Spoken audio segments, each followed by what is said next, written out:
তো আসলে ভুট্টা চাষিদের আমি বলবো, আসলে আপনারা এই যে দেখেন ভুট্টার গোড়া যদি আপনারা মাটি দিতেন তাহলে ভুট্টাগুলো কিন্তু এভাবে পড়ে যাইতো না, ঠিক আছে। কিন্তু আসলে আপনারা যে ভুট্টার গোড়ায় মাটি না দেওয়ার কারণে দেখেন এই যে ভুট্টার অবস্থা খারাপ। তো যাই হয়তো আপনার 2 টাকা বাঁচাতে গিয়ে হয়তো আপনারা অনেক লস করেছেন। দেখেন পার্শ্ববর্তী যে জমিটা দেখাবো, এই যে দেখেন ভুট্টার গোড়ায় মাটি দেওয়া আছে, তো যার কারণে দেখেন পরে নেই, এই যে পরে নেই, ঠিক আছে। তো আমি আশা করি আপনাদেরকে বুঝাইতে পারছি।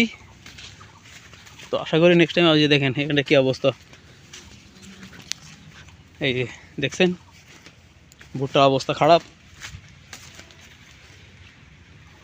আপনার 2 টাকা বাঁচাতে গিয়ে 10 টাকা লস করে ফেলাইছেন। এই যে দেখেন ভুট্টা।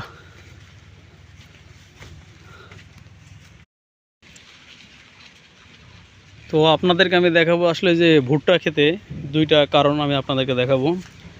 যে ভুট্টা যারা বাঁধি দেয়, তো আসলে এই ভুট্টাগুলো আসলে ঝড় বৃষ্টি বা বাতাসে আসলে কিন্তু পড়ে না। আমি আপনাদেরকে দেখাই, দেখেন গাছ মোটামুটি ভালো আছে, পড়ে নাই।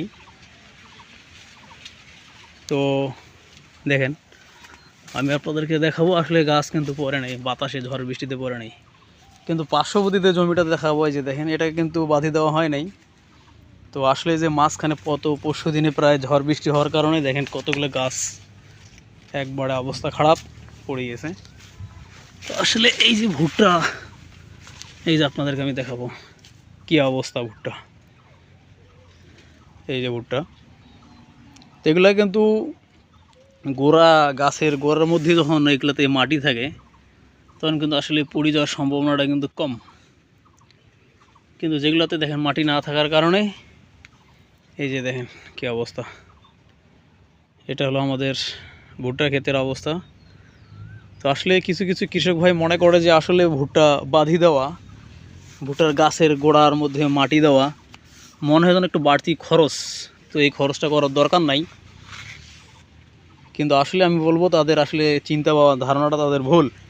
দেখেন মাটি কম থাকার কারণে দেখেন গাছ এই যে, কিন্তু আসলে যদি ভুট্টাটা বাঁধি দেওয়া হইতো তাহলে কিন্তু গাছগুলো পুড়ে যাইতো না আর কি। এই যে আমি আপনাদেরকে দেখাই, দেখেন মাটি সহ চলে আসছে, মাটি সহ চলে আসছে, যার কারণে এই যে ভুট্টার এই অবস্থা।